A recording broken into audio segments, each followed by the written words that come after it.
Hey, ready to get a little uncomfortable, maybe? Yeah. Today we're diving into some deep waters, potentially unsettling, with this book by Conrad Riker, Dystopia Now. From prosperity to decay. From prosperity to decay, yeah. It's a look at, like, how close is our reality to those dystopian worlds that we see in fiction. And I gotta say, some of the parallels that Riker draws are, like, really eerie. Yeah. Have you ever felt like you're living in a society that's, prosperous on the surface, but maybe rotting underneath a little bit? Oh, for sure. Yeah, it's that, shiny facade, but there's something darker underneath. Yeah, that's exactly the feeling that Riker taps into. So before we get into, like, the details, how does Riker define dystopia? Is it just Mad Max, societal collapse, Yeah. leather-clad road warrior? Not quite, no. Riker makes a distinction between, like, apocalyptic collapse and what he calls, like, a functioning dystopia. Huh. And he says that true dystopia is more insidious, a society that's operating smoothly on the surface, but at the expense of individual freedom. Okay, so that makes sense. It's like everything looks fine, but something's just, like,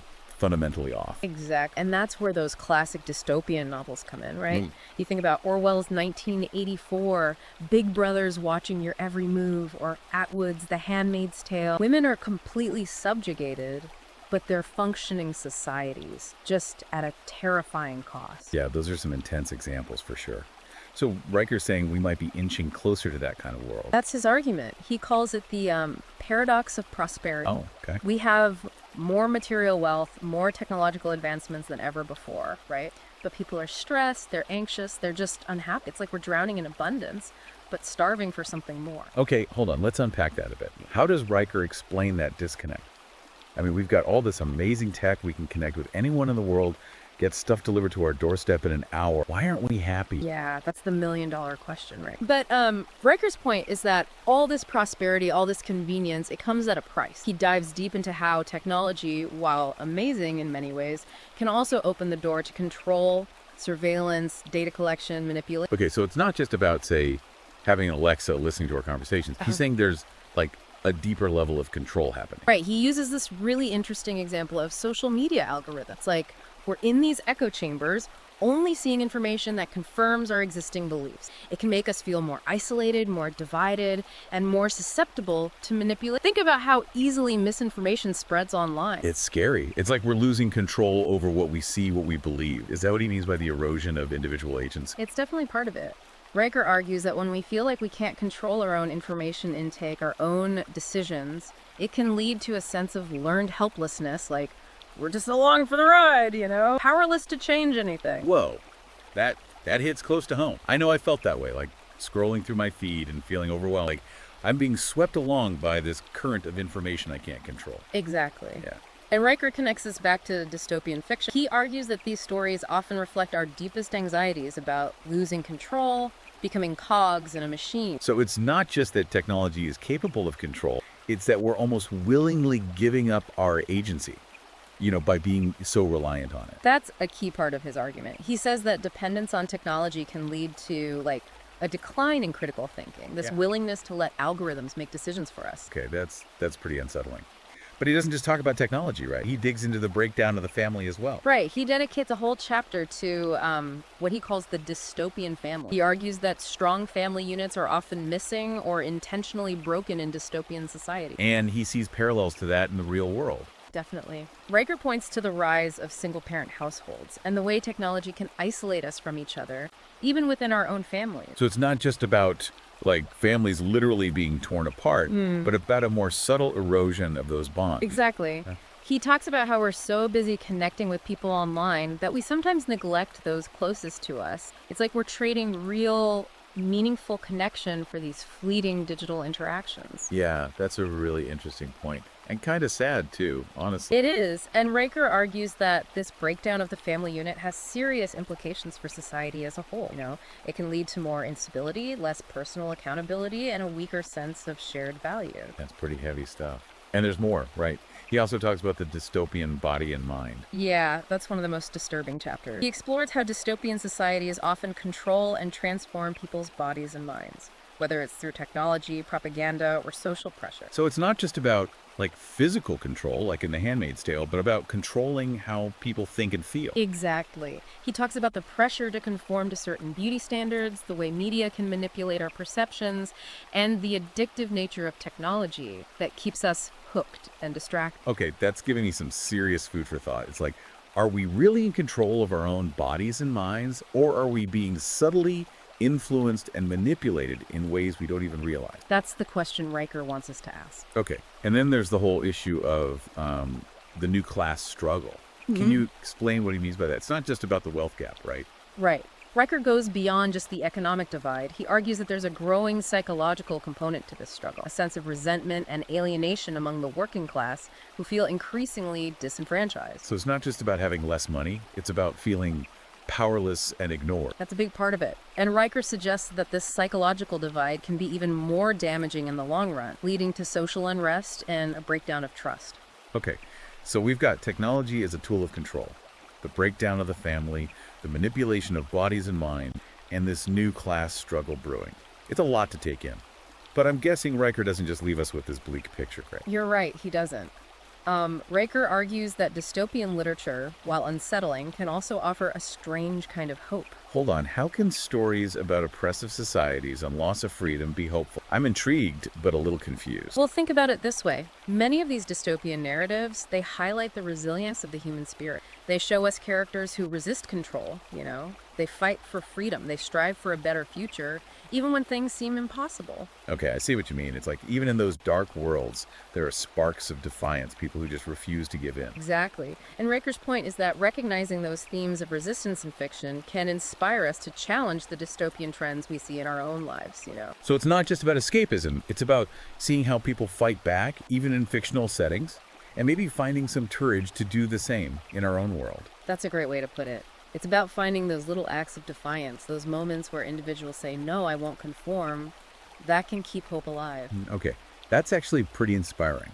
But I'm still grappling with this whole idea of prosperity leading to decay. Can you elaborate on what Riker says about that? It's like we're surrounded by abundance, but there's this underlying feeling that something's not right. Yeah, it's a complex issue. But Riker's argument is that this sense of decay comes from a lack of meaning, a spiritual emptiness that material wealth and technology just can't fill. It's like we're achieving so much, yet losing sight of what truly matters. I think a lot of people can relate to that. It's like we're working longer hours, chasing bigger houses, buying more stuff, but we're not necessarily happier for it. Is that what he's getting at? Absolutely. He argues that true prosperity goes beyond just material wealth. It's about finding purpose, connection, a sense of belonging. And those are things that are often lacking in our modern, hyper-individualistic society. Okay, so it's not about rejecting prosperity altogether, but about redefining what it means to be truly prosperous. And that includes things like strong families, meaningful relationships, and a sense of purpose beyond just acquiring more stuff. That's a great summary.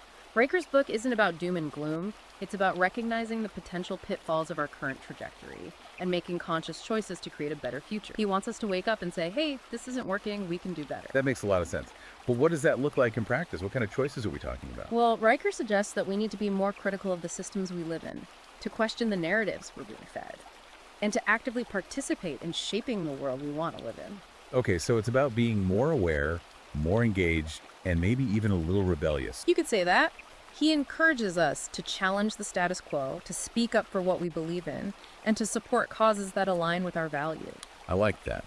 It's not about passively accepting things as they are, but about actively creating a world that's more just, more equitable, and more aligned with our own sense of what's right. Exactly. And it doesn't have to be about grand gestures or radical revolutions. It can be about making small changes in our own lives.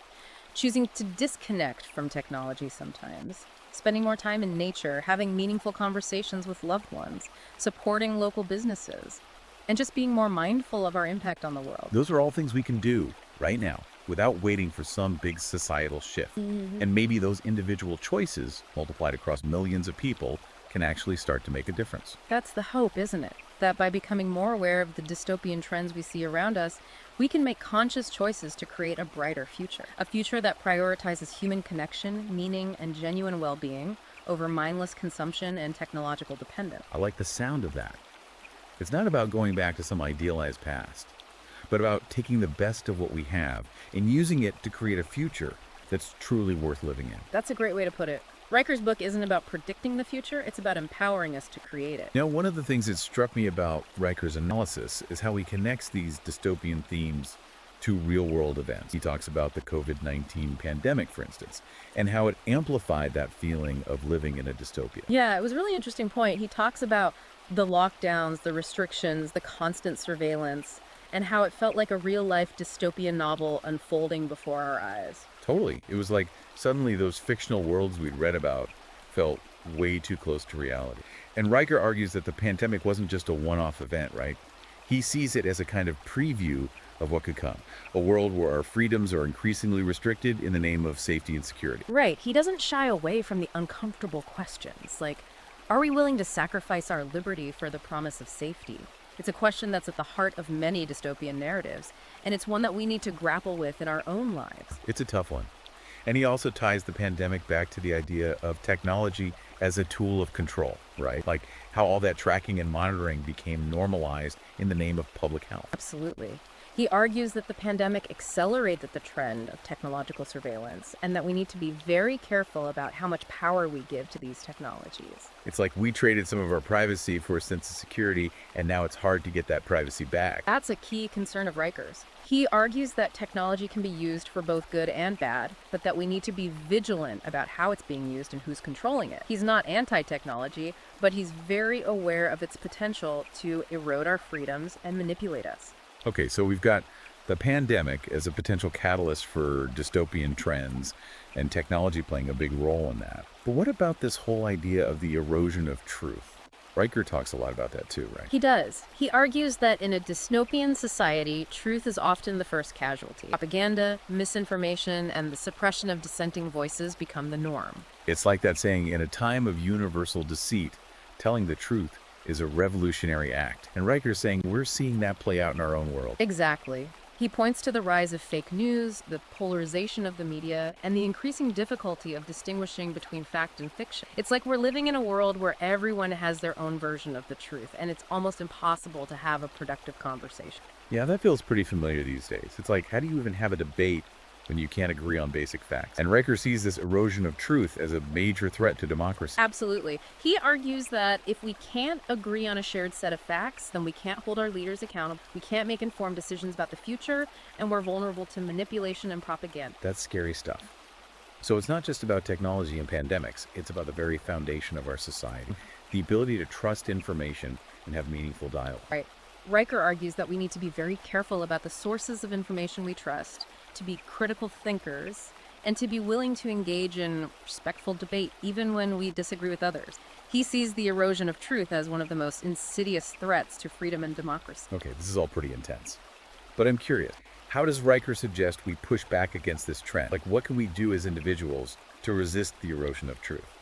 Well, he has a few suggestions. One is to support institutions that are committed to truth and accuracy, like independent journalism and scientific research. He also encourages us to be more discerning consumers of information, to check our sources, and to be wary of anyone who claims to have a monopoly on the truth. So it's about being more active and engaged, not just passively consuming whatever information comes our way. Exactly. It's about taking responsibility for our own information intake and being willing to question what we're told. Okay, that makes sense. But Riker also talks about the family as a key part of this fight, right? Like, how strong families can be a bulwark against dystopian trends. He does. He argues that strong families can provide a sense of stability, belonging, and shared values that can help us resist the isolation, alienation, and manipulation that are often prevalent in dystopian societies. So it's not just about individual actions, but about strengthening those social bonds and building communities that can support each other. Exactly. Riker sees strong families and communities as essential for creating a more resilient and humane society, one that's better equipped to resist the forces of dystopia. That's an interesting perspective. It's like we can't just fight back individually. We need to build those support networks, those webs of connection that can help us weather the storm. I think that's a key takeaway from Riker's book. He's not just offering a critique of dystopian trends, he's also providing a roadmap for building a better future. A future that prioritizes human connection, meaning, and genuine well-being. And that roadmap includes things like strengthening our families, being more critical of technology, reclaiming control of our own information intake, and actively resisting the erosion of truth. A lot to take on, but it's also inspiring to think that we can make a difference even in the face of these daunting challenges. It is a lot to take on, but I think that's where the power of these conversations comes in. By talking about these issues, by raising awareness, we can start to chip away at that feeling of helplessness Yeah. and inspire each other to take action. I totally agree. Knowledge is power, right? The more we understand about these dystopian trends, the better equipped we are to resist them. Exactly. And Riker's book, it provides a framework for understanding those trends, a way of seeing the connections between seemingly disparate events and ideas. He's like a guide, helping us navigate this complex and often confusing world. Okay, I'm ready for a little more guidance then. One thing that really stuck with me is Riker's discussion of the dystopian body. Can you elaborate on what he says about that? Sure. Riker argues that in many dystopian societies, the human body, it becomes a site of control and manipulation. He points to examples like, The Handmaid's Tale, where women's bodies are literally controlled by the state, Right. used for reproduction without their consent. But he also talks about more subtle forms of control. Like what? Give me an example. Well, he talks about the pressure to conform to certain beauty standards, the way that media and advertising can make us feel insecure about our bodies, and the way that technology can be used to track our movements and monitor our health data. So it's not just about overt control, but about these more insidious messages that shape how we see ourselves and how we treat our bodies. Exactly. Riker argues that we need to be more critical of those messages, to reclaim control of our bodies and our self-image, and to resist the pressure to conform to unrealistic or unhealthy standards. That makes sense. It's like we're bombarded with images of what we're supposed to look like, and it can be hard to tune out those messages and just embrace our own unique beauty. It can be really tough.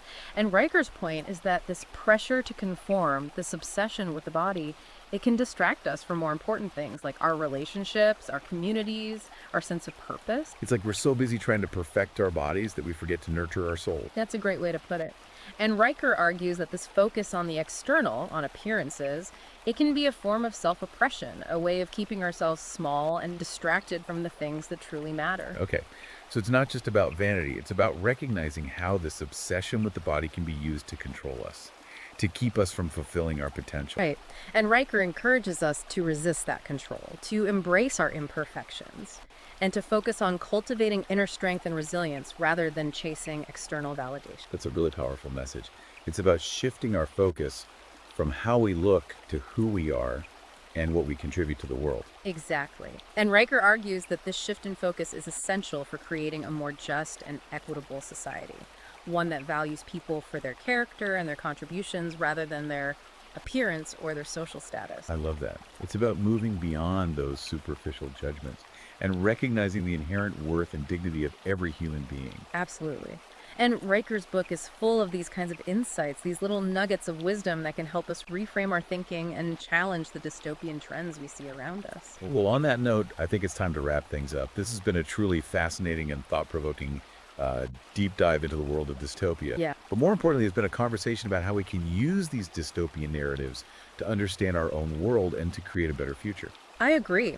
Riker's book is a powerful reminder that the future is not predetermined. We have the power to shape it, to choose hope over despair, freedom over oppression, and love over hate. So to our listeners out there, if you're feeling overwhelmed by the dystopian trends we've discussed, remember that you're not alone. There are millions of people around the world who share your concerns and who are working to create a better world. And one of the best ways to get involved is to educate yourself, to have these conversations, to challenge the status quo, and to support causes that align with your values. Exactly. And if you want to dive deeper into the themes we've discussed today, be sure to check out Dystopia Now, From Prosperity to Decay by Conrad Riker. You can find it on Amazon Kindle and Google Play Books. It's a book that will challenge your thinking, inspire you to action, and hopefully give you a renewed sense of hope for the future. Thanks for joining us on this deep dive. Until next time, keep questioning, keep exploring, and keep fighting for the world you want to live in. And remember, the future is not set in stone. We have the power to create it. This is The Deep Dive, signing off.